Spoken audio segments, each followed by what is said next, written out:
நம் ஞானகுரு அவர்கள் உபதேச வாயிலாக அகஸ்தியனை பற்றி எண்ணிலடங்காத உபதேசங்களை கொடுத்துள்ளார்கள். அதே போன்றுதான் வியாசக பகவானை பற்றியும் பல இடங்களிலே பதிவையும் கொடுத்துள்ளார்கள். இப்பொழுது நாம் அந்த வியாசக பகவானுடைய அருள்ஞானம் பெற வேண்டும், அருள் சக்தி பெற வேண்டும் என்று தியானித்தது போன்று குருவும் கூட்டாக தியானம் இருக்கும் பொழுது இதை போன்ற தியானத்தில் அமர்ந்திருக்கும் அனைவரும் அந்த வியாசக பகவானுடைய அருள்ஞானமும் அருள் சக்தியும் பெற வேண்டும் என்று இதுபோன்ற தியானமும் இருந்திருக்கின்றார்கள். நாம் இந்த தியான ஆரம்பத்திலேயே துருவ நட்சத்திரத்தை பற்றி எண்ணி எடுக்கப்படும் பொழுது முதலில் கண்களின் துணை கொண்டு அந்த சக்தி பெற வேண்டும் என்று இயங்குகின்றோம். அதற்கு பின் உயிர் வழியாக புருவ மத்தி வழியாக நாம் இயங்கி உயிர் வழியாகத்தான் இந்த தியானமே நாம் மேற்கொள்ளுகின்றோம்.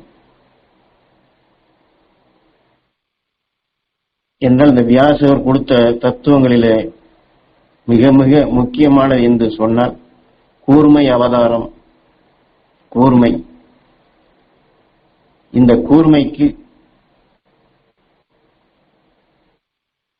அதை வலுப்படுத்துவதற்கு, அதை சீராக பயன்படுத்துவதற்கு முக்கிய காரணமாக இருப்பது கண்கள் தான். அதைத்தான் அவர் கீதா சாரம் என்று தனியாகவே வியாசகர் கொடுத்துள்ளார்கள். இருந்தாலும் வியாசகரை பற்றி ஞானகுரு நமக்கு அதிகமான பதிவை கொடுப்பதற்குண்டான காரணமே இன்று விஞ்ஞானத்தினுடைய அடிப்படையில் எவ்வளவோ நுட்பமான நிலைகள், எலக்ட்ரிக் எலக்ட்ரானிக் என்ற நிலையில் லேசர் கதிரியக்கங்கள் மூலமாக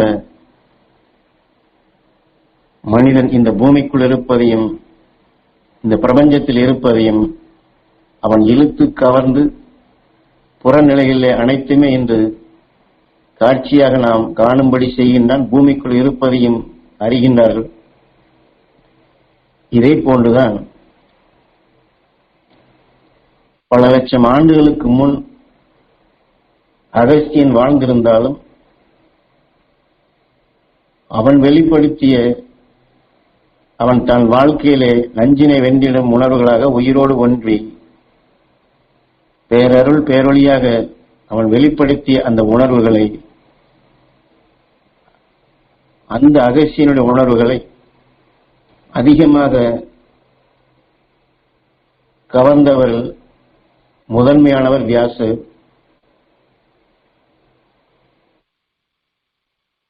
அந்த வியாசகர் தான் நாம் இன்று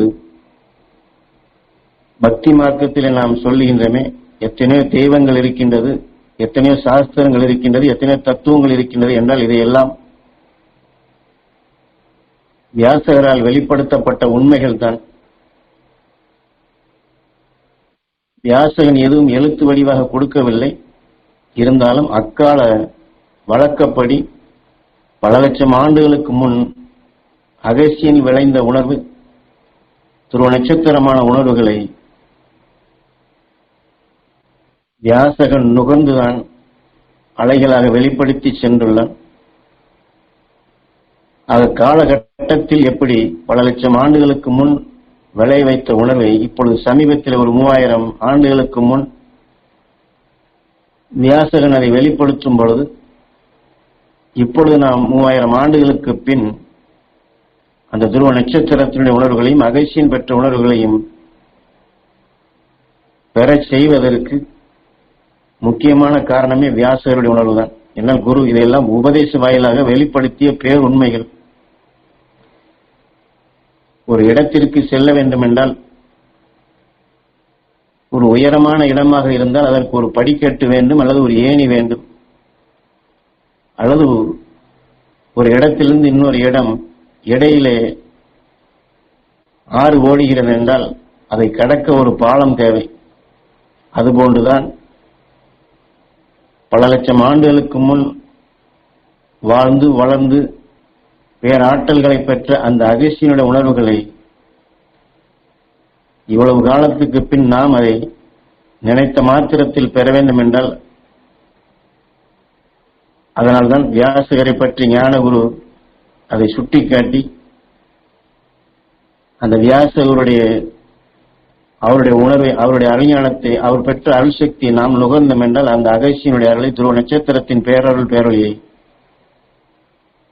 இன்னும் நமக்கு புரிகிற மாதிரி சொல்ல வேண்டும் என்றால், பல லட்சம் ஆண்டுகளுக்கு முன் விளைய வைத்து இந்த பூமியிலே, இந்த காற்று மண்டலத்திலே சுழன்று கொண்டிருக்கும் அந்த உணர்வலைகளை, அந்த ஆற்றல்களை நாம் பெறுவதற்கு அது உதவியாக இருக்கும். சிதம்பரத்திலே கூறினார். இதைத்தான் சுட்டிக்காட்டி 1996 அந்த வியாசருடைய உணர்வலைகளை நுகரும்படி செய்து இதை கூர்மை அவதாரம் என்று சுட்டிக்காட்டி வியாசருடைய அருளை பெற்று இப்பொழுது நீங்கள் உங்கள் நினைவினை விண்ணிலே செலுத்தினீர்கள் என்றால், அன்று வாழ்ந்த அகஸ்தியரும் அவருடைய மனைவி அருந்ததியும் அவர்கள் இருவருமே நம் பூமியினுடைய துருவத்தின் வழியாக விண்ணுலக ஆற்றலை எவ்வாறு நுகர்ந்தார்கள், விண்ணுலக ஆற்றலை ஒருவருக்கொருவர் எவ்வாறு கணவன் பெற வேண்டும் என்று மனைவி, மனைவி பெற வேண்டும் என்று கணவனும், இரு உணர்வும் ஒன்றாகி, இரு உயிரும் ஒன்றாகி அந்த துருவத்தையே எல்லையாக குறிவைத்து அவர்கள் இருவருமே வளர்த்து கொண்ட உணர்வுகள் உயிரோடு ஒன்றி ஒளியின் சுடராக எப்படி அங்கே உருப்பெறுகின்றது என்று அக்காலத்தில் அகஸ்தியரும் அவர் மனைவியும் அவர் எந்த உருவ அமைப்பிலே வாழ்ந்தார்கள் என்பதையும், விண்ணுலக ஆற்றலை எவ்வாறு கவர்ந்தார்கள் என்பதையும், இந்த புவியின் ஈர்ப்பின் பிடிப்பிலிருந்து இந்த துருவத்தின் வழியாக இந்த இரு உயிரான்மாக்களும் எவ்வாறு விண் செல்லுகிறது என்பதையும், அவர்கள் விண் சென்று துருவ நட்சத்திரமாக ஆன நிலையும், இந்த உணர்வலைகள் பல லட்சம் ஆண்டுகளுக்கு முன்பு நிகழ்ந்திருந்தாலும்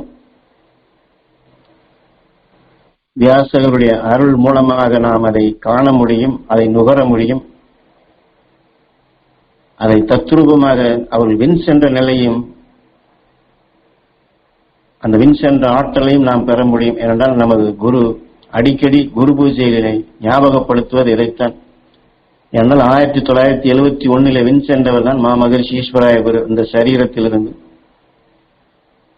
ஆக அவர் விண் செல்லும் பொழுது அவருடைய உயிரான்மா எப்படி யாருடைய ஈர்ப்பிலும் சிக்காது ஏகாந்தமாக அது விண் செல்லுகிறது, சப்தரிஷி மண்டலம் சென்றடைகிறது என்பதை குருநாதர் எனக்கு காட்டினார் என்று ஒரு குரு பூஜையிலே நமக்கு இதைத்தான் நினைவுபடுத்தி அந்த குரு விண் சென்ற நிலையை, அந்த உணர்வின் ஆற்றலை நாமும் பெற்று அந்த விண் செல்லக்கூடிய நிலையாக ஒவ்வொரு உயிரான்மாவும் பெற வேண்டும் என்றுதான் நமது குரு இதை உபதேசிக்கின்றார். இவர் தற்சமயம் சென்றிருந்தாலும் ஆதியிலே அகஸ்தியன் பல லட்சம் ஆண்டுகளுக்கு முன் விண் சென்ற உணர்வுகளும் அதுவும் இந்த காற்று மண்டலத்திலே உண்டு. அதை நுகர முடியும், காண முடியும். சாமி ஏதோ சொல்லுகிறார் என்று இல்லாதபடி அவர்கள் எப்படி வாழ்ந்தார்கள், எப்படி உயிரோடு ஒன்றினார்கள், எப்படி விண் சென்றார்கள் என்று துருவ நட்சத்திரமாக நாம் எண்ணி எடுத்தாலும் அவர்கள் அக்காலத்தில் எப்படி அது உருப்பெற்றது என்பதை, அதை பெறுவதற்கு, அதை நாம் நுகர்வதற்கு, அந்த ஆற்றலை நாமும் வளர்த்துக் கொள்வதற்கு இந்த இயற்கையினுடைய பேருண்மைகளை அகஸ்தியன் வானையியல், புவியியல், உயிரியல் என்ற அடிப்படையில் உயிர் எப்படி தோன்றியது, அது எப்படி பரிணாம வளர்ச்சி அடைந்தது, பரிணாம வளர்ச்சி அடைந்த நிலையில் எவ்வாறு கணவன் மனைவி என்று ஆண் பெண் என்றால் ஆண் பெண் என்ற நிலையில்தான் 27 நட்சத்திரங்களுடைய அதிலிருந்து உமிழ்த்தக்கூடிய நிலைகளும் இன்று மனிதனாக இருந்து நாம் ஆண் பெண் என்ற நிலைகளை சிந்தித்து பார்க்கின்றோம். ஆனால் ஒரு நட்சத்திரத்திற்கும் இன்னொரு நட்சத்திரக்கும் இந்த நிலை உண்டு, பாறைகளுக்குள் இந்த நிலை உண்டு, தாவர இனங்களுக்குள் இந்த நிலை உண்டு. அது இந்த உண்மைகளை எல்லாம் உணர்ந்துதான் அவன் கணவன் மனைவியாக உயிரோடு ஒன்றி அந்த ஒளியின் சுடராக அந்த கருத்தன்மையாக உருவாக்கி அவர்கள் வின் சென்றார்கள். என்றால் இந்த தத்துவங்களைத்தான் வியாசகரும் அவர் வாழ்ந்த காலத்தில் கோப்ப ஒளி அலைகளாக வெளிப்படுத்தியுள்ளார்.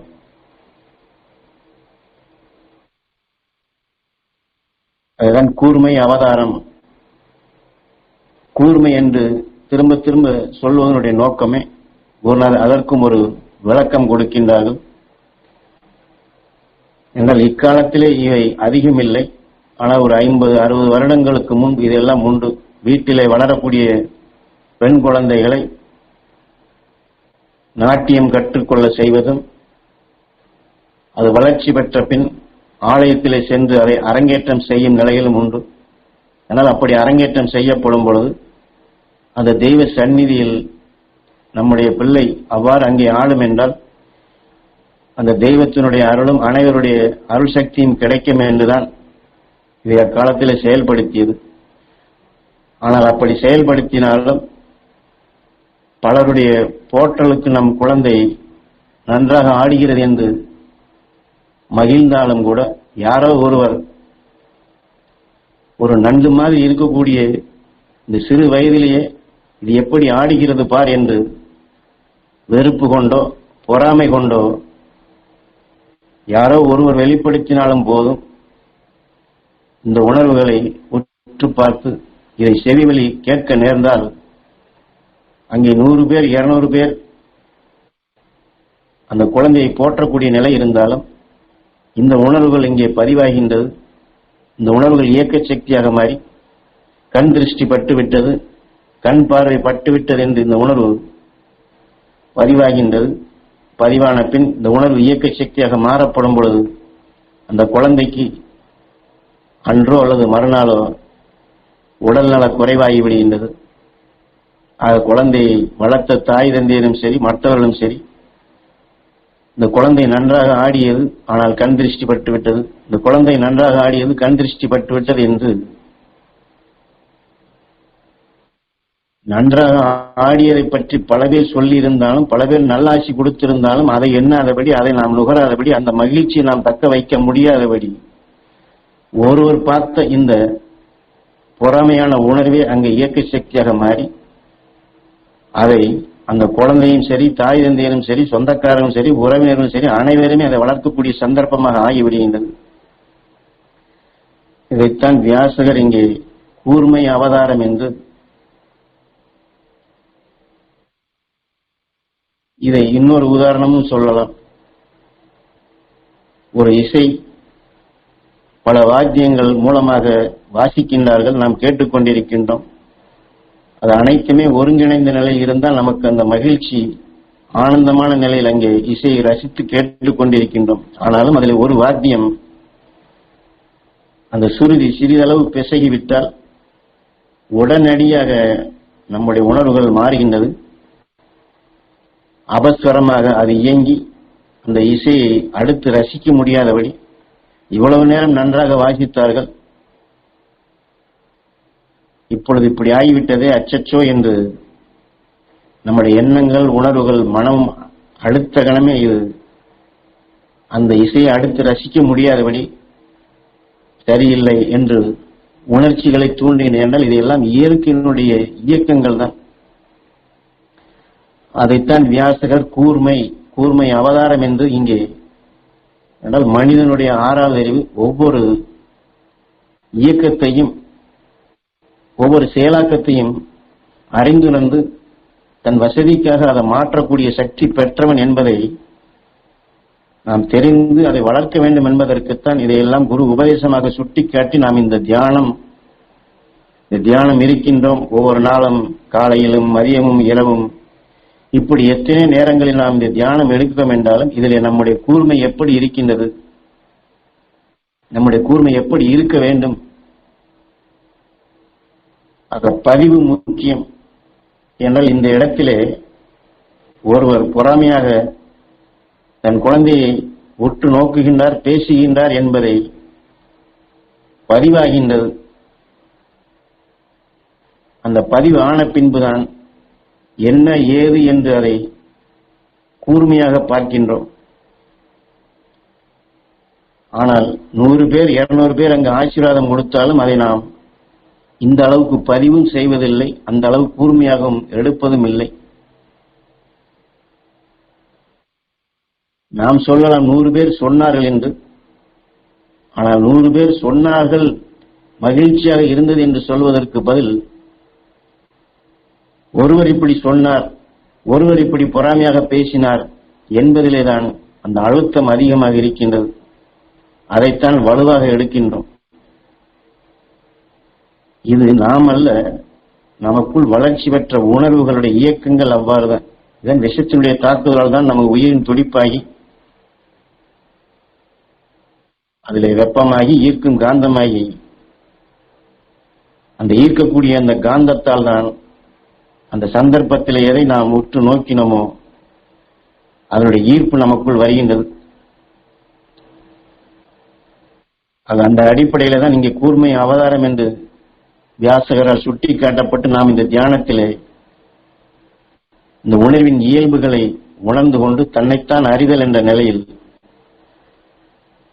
என்னால் அதைத்தான் மேரு என்ற மலையை மத்தாக வைத்து, வாசுகி என்ற பாம்பை கயிறாக வைத்து பார்க்கடலிலே கடைந்தார்கள். அவ்வாறு கடையப்படும் பொழுது அவையவை எடுத்துக்கொண்ட அந்த சக்திற்கொப்ப ரூபங்கள் அமைந்தது என்று வியாசகர் கொடுத்த அவர் முதலிலே வெளிப்படுத்திய முக்கியமான தத்துவம் இதுதான். இதனுடைய உள்பொருளே, நாம் இந்த மனித சரீரம் பெற்றிருக்கின்றோம். இந்த சரீரத்தை உருவாக்கியது இந்த உயிர் தான். ஆனாலும் நாம் எந்த உணர்வின் தன்மை நாம் சுவாசிக்கிறோமோ அதுதான் வாசுகி, ஒரு கயிறு போன்று அமைந்து இந்த உடலாக இருக்கும் இதை ஒரு இயந்திரமாக வைத்து அது சுழற்றி ஒரு நொடி பொழுதும் சுவாசிக்கக்கூடிய உணர்வின் சத்துகள் இந்த உடலிலே வளர்ச்சி பெற்று அந்தந்த நுகர்ந்த உணர்வுக்கொப்ப இந்த உயிர் அதை வடித்து உயிரான்மாவாக சேர்த்து அதற்கொப்ப அடுத்த நிலை பெறுகிறது என்பதைத்தான் அது வானியலாகவும் புவியியலாகவும் உயிரியலாகவும் வியாசகர் நமக்கு சுட்டிக்காட்டி இருப்பார். நாம் இந்த தியானத்தில் எடுக்கக்கூடிய கூர்மை தான் பாசக்கயிறு என்று சொல்லலாம். வாசுகி என்ற பாம்பு என்று சொல்கிறார்களே, இந்த கயிறு என்பது அதுதான். ஒவ்வொரு நொடிப்பொழுது நாம் எந்தெந்த எண்ணங்கள் கொண்டு எந்தெந்த நினைவுகள் கொண்டு நாம் சொல்லலாம், நான் அதை நினைக்கின்றேன், நான் இதை நினைக்கின்றேன், அல்லது நான் இதை நினைக்கவில்லை, நினைக்காமலே வருகின்றது, நான் இதை பற்றி சிந்திக்கவே இல்லை, ஆனால் இப்படி வருகிறது என்று சொல்லலாம்.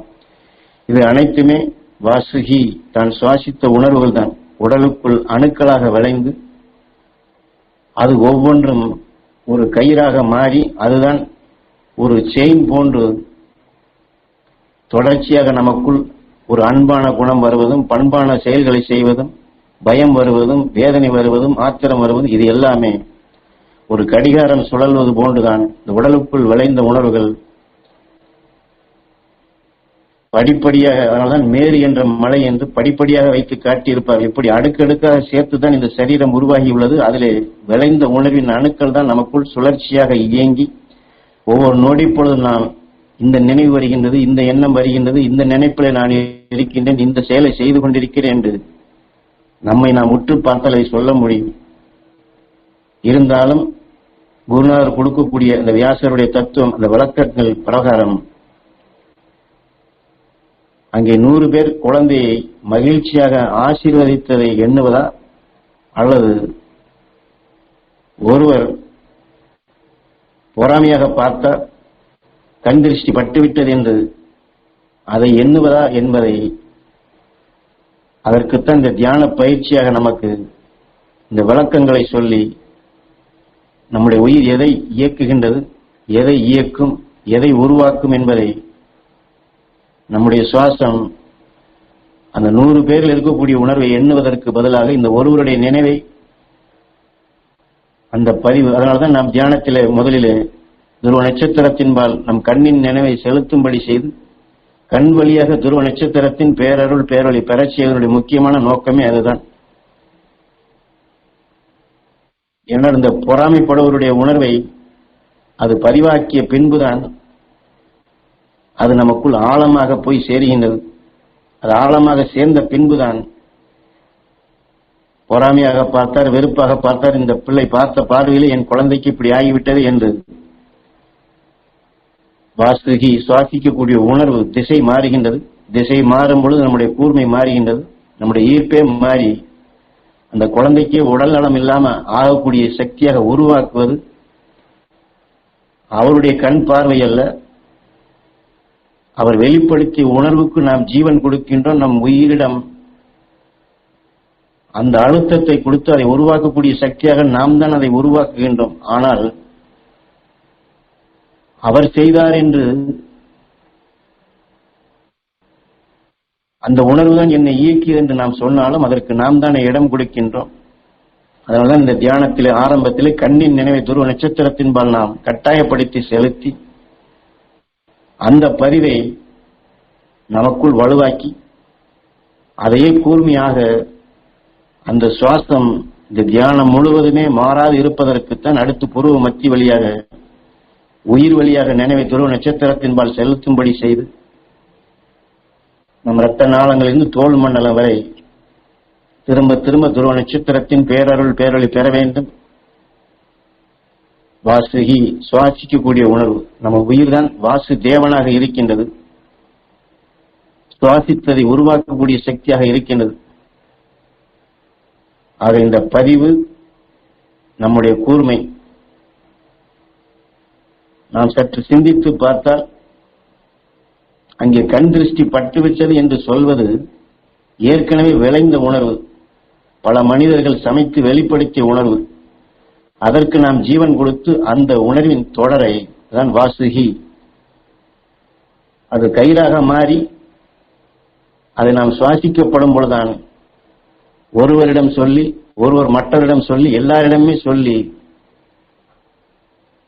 அதை மிகப்பெரிய சக்தியாக மாற்றுகின்றோம். இதே போன்றுதான் என்னால் அவருடைய கண் பார்வையினால் நோய் வருகிறது, குழந்தைக்கு கெடுதல் ஆகின்றது என்பது அல்ல. அந்த உணர்வுக்கு நாம் ஜீவன் கொடுத்து அதை வித்தாக உருவாக்கி அதை விளைய செய்கின்றோம். அந்த குழந்தைக்கு உடல் நலம் இல்லாமல் போகின்றது.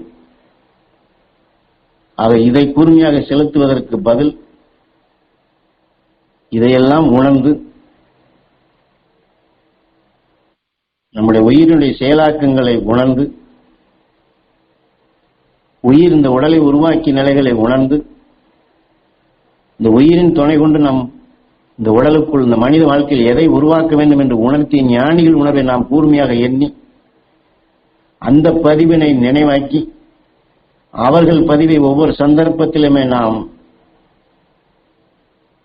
அங்கே நல்லதை பெற வேண்டும் என்று வரும் பொழுது ஒருவர் பொறாமையாக பார்க்கக்கூடிய உணவு எப்படி இடைமறிக்கின்றதோ அதுபோன்று ஞானிகள் உணவை நாம் அந்த பதிவை அதை நாம் இடைமறித்தோம் என்றால்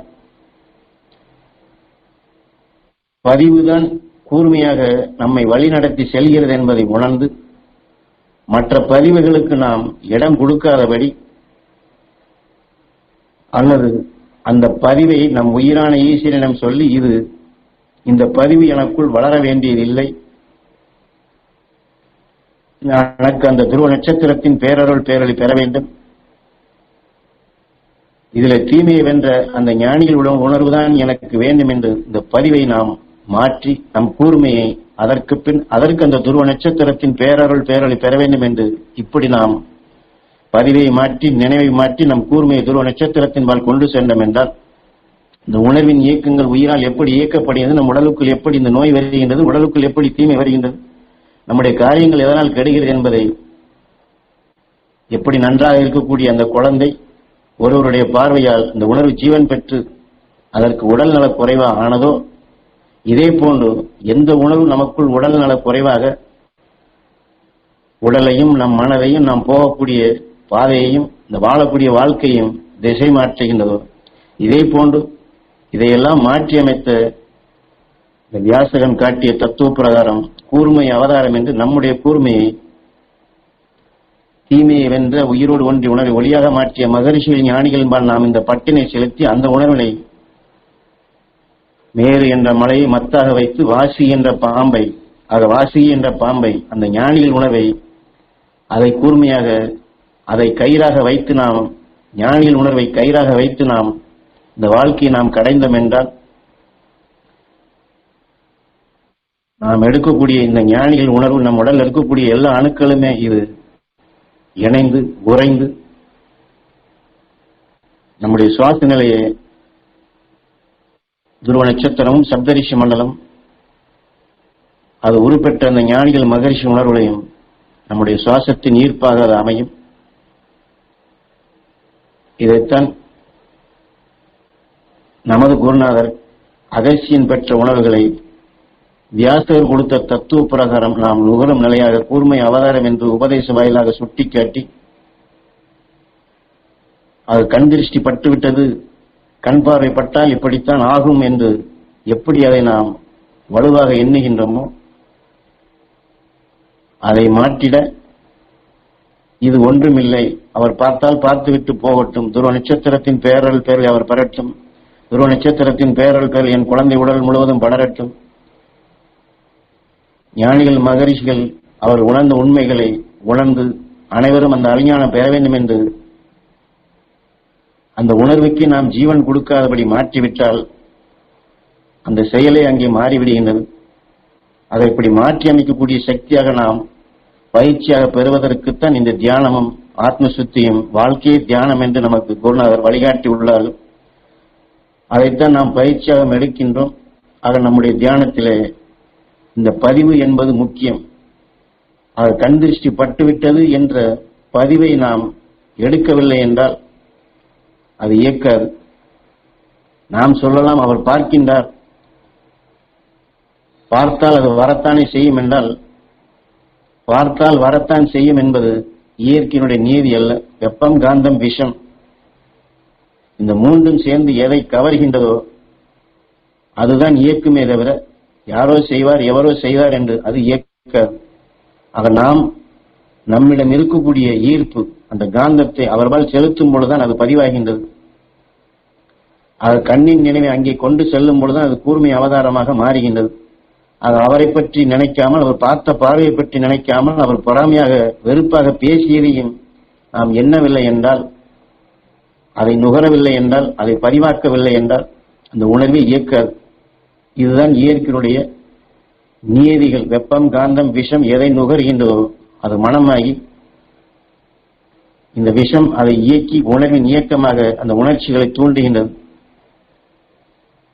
ஆக இந்த அடிப்படையில் நாம் ஞானகுரு நமக்குள் உபதேசித்து உணர்த்திய அந்த அகசியன் பெற்ற உணர்வை வியாசகர் தனக்குள் பெற்றார்.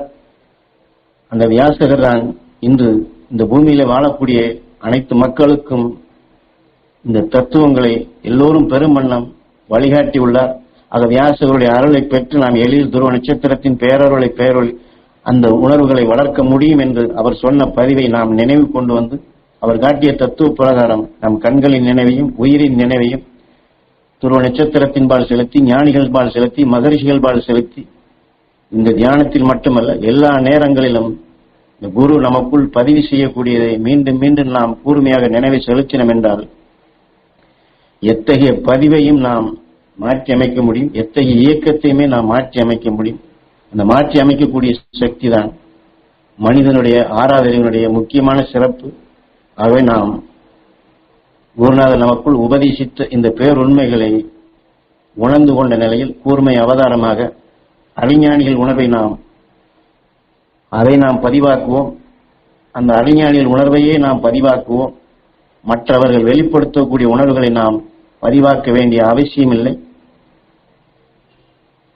மற்ற மனிதர்கள் வெளிப்படுத்தக்கூடிய உணர்வுகள் பால் நம்முடைய கூர்மையை செலுத்த வேண்டிய அவசியமில்லை. அறிஞானிகள் உணர்வை குரு உபதேச வாயிலாக கொடுப்பதை மீண்டும் மீண்டும் பதிவாக்குவோம்.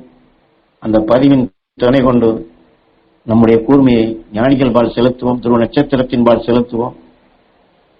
அவர்கள் தங்களுக்குள் விளைய வைத்த அந்த ஆற்றல் மிக்க சக்திகளை இந்த சரீரத்தில் நாம் வளர்க்க வாசுகி வாசுகி என்ற பாம்பை கயிறாக வைத்து என்று வியாசர் எந்த தத்துவத்தை சுட்டிக்காட்டினாரோ நம்முடைய சுவாச நிலையை, நம்முடைய சுவாச நிலை என்பது அதுதான். எதை பதிவாக்குகின்றமோ அந்த பதிவானதான் உயிரால் இயக்கப்பட்டு சுவாச நிலையாக அந்த ஈர்ப்புக்கு அதை நம்மை அழைத்து செல்கின்றது, அல்லது எங்கே இருக்கின்றோ அதை ஈர்த்து நமக்கு முன் கொண்டு வருகின்றது.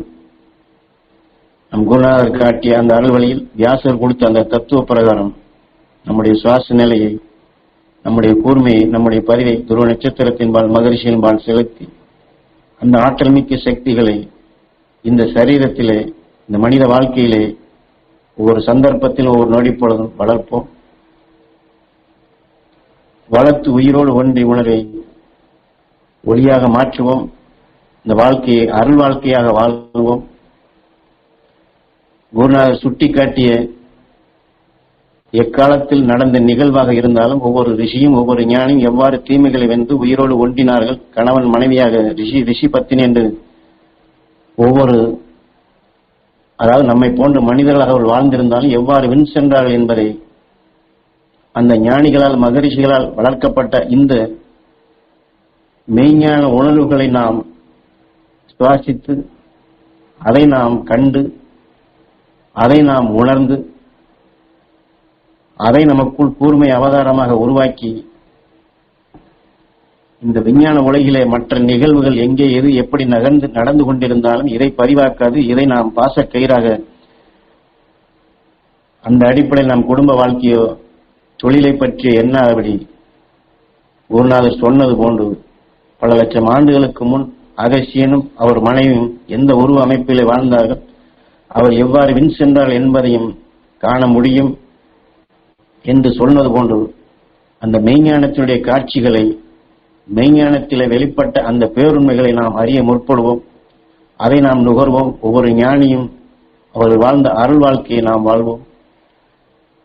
அந்த நிலை பெற நாம் இப்பொழுது நம் உடல் உறுப்புகளை உருவாக்கிய அணுக்களுக்கு வியாசர் காட்டிய அந்த தத்துவ பிரகாரம் எல்லா அணுக்களிலுமே இந்த பதிவை கூட்டி எல்லா அணுக்களிலுமே இந்த கூர்மையை கொண்டு வந்து இந்த உடலில் இருக்கக்கூடிய எல்லா அணுக்களிலுமே மெய் உணர்வுகள், மெய்ஞானத்தினுடைய உணர்வுகள், மெய்ஞானிகளுடைய உணர்வுகள் அது பதிவாகி ஒவ்வொரு அணுவிலுமே அந்த ஞானத்தின் வழித்துளராக வளர வேண்டும் என்று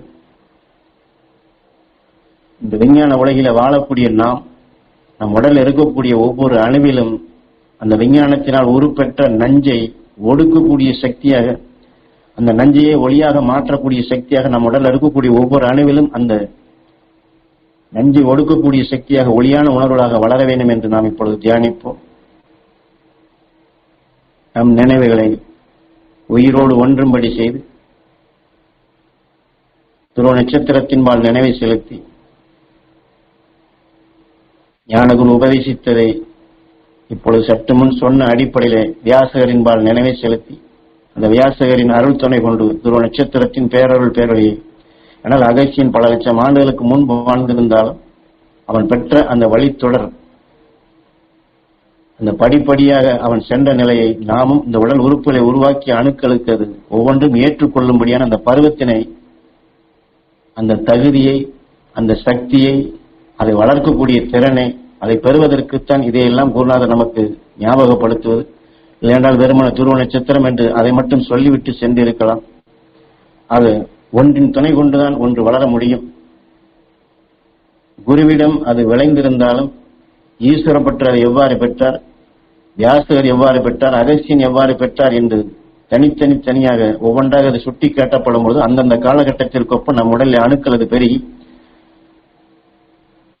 அந்த ஆற்றலை, அந்த பேராற்றலை அந்த மகரிஷிகள் ஞானிகள் இன்று மிக மிக சக்தி வாய்ந்தவர்களாக அந்த வாழக்கூடிய அந்த ஆற்றலை நாமும் இந்த மனித சரீரத்திலே இப்பொழுது வாழக்கூடிய இந்த காலகட்டத்தில் நாம் இதை பெற்று நாம் ஒவ்வொருவரும் அந்த அறிஞானியாக, வியாசகன் ஒரு படிப்பறிவு இல்லாதவனாக இருந்தாலும் அவன் எப்படி இவ்வளவு பெரிய தத்துவங்களை இன்று நாம் அனைவருக்குமே அவன்தான் அகசிய உணர்வை பெறக்கூடிய தகுதி ஏற்படுத்தினான் என்று சொல்லக்கூடிய ஆற்றலாக அவன் எப்படி பெற்றானோ அதை போன்று நாமும் ஒவ்வொருவருமே அந்த உயர்ந்த நிலை பெற முடியும். அதை பெறுவோம் என்ற அடிப்படையில் நாம் அந்த சக்திகளை கூர்மை அவதாரமாக இந்த உடல் உறுப்புகளை உருவாக்கிய எல்லா அணுக்களுக்கும் அந்த உயர்ந்த சக்தியை நாம் உணவாக கொடுப்போம்.